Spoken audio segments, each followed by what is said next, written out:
おはようございます。寺さんです。今回は車載ジャッキへインパクトで回せるようにアダプターを作ってみました。市販に売っているものを組み合わせて、これを作る作業、ボルトを締めただけなんですが、こういう形でジ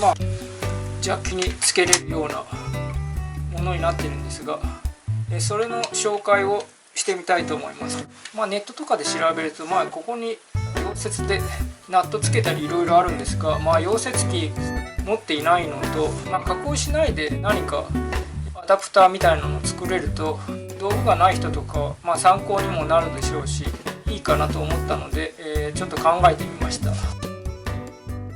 用意するものはターンバックル、この左右のフック状のところにワイヤーなど引っ掛けて締めると引っ張れる、そういうものです。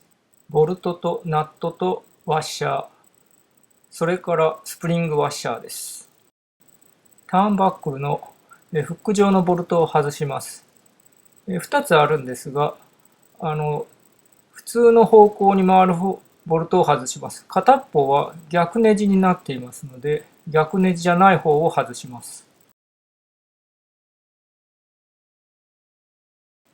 ボルトを入れていきます。で、1つだけだと当然回りますので、ダブルナットって言って2個入れて、お互いが締め合う方向に回すと、もうそれで動かなくなります。ただ、インパクトとかで締めたり緩めたりしていると、そのうちに緩んでくると思いますので、スプリングワッシャーを入れます。このように、バネ状になっているワッシャーですね。このバネの部分が潰れて、緩まないようになるということです。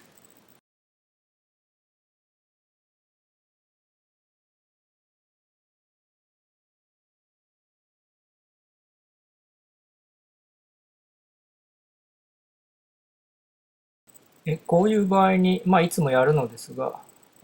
スパナを2丁掛けして、このように握るように締めると、簡単に、しっかり締まります。両手でやると、もうかなりしっかり締まります。これで完成です。スプリングワッシャーがしっかり潰れていれば、緩むこともないと思います。車載ジャッキの方が、このように二股のタイプ、2本あって、この字の形になっています。で、1本のやつは問題ないんですが、このような場合だと、片方にしかかけれないので、アダプターの芯とジャッキのシャフトの芯がずれて回すと、ブレが生じて使いにくいことになります。それなので、ボルトをここに通して、そのボルトにフックを引っ掛けるような形にしてみたいと思います。ジャッキの方の穴が大きいので、ボルトが抜けてしまうので、ワッシャーを入れます。それで緩み止めでスプリングワッシャーも入れます。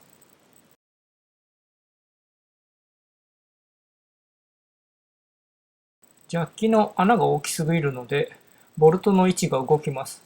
で、フックをかけるときに、本体の方に近いと狭くてフックが入りません。なので、なるだけ離して隙間を多く作った位置で締めます。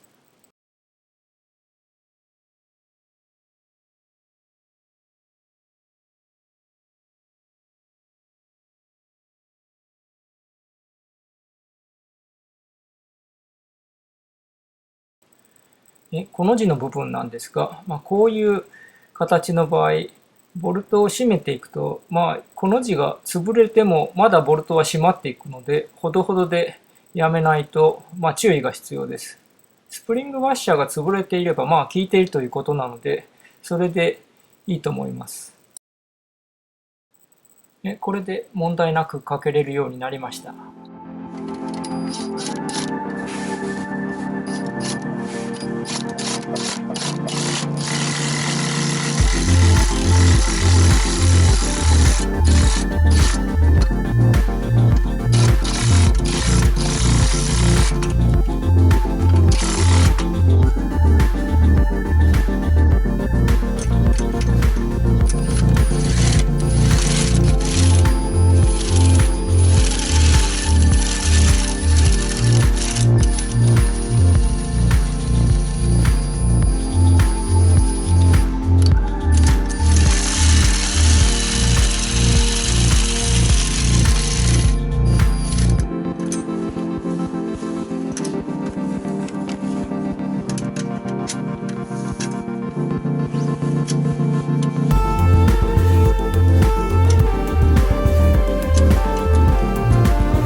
問題なく使える感じで良かったです。残ったこれはなんかまた使える何かが思いついたら動画にしてみたいと思いますが、今回も最後までご視聴いただきありがとうございました。参考になるようでしたら高評価、チャンネル登録もよろしくお願いします。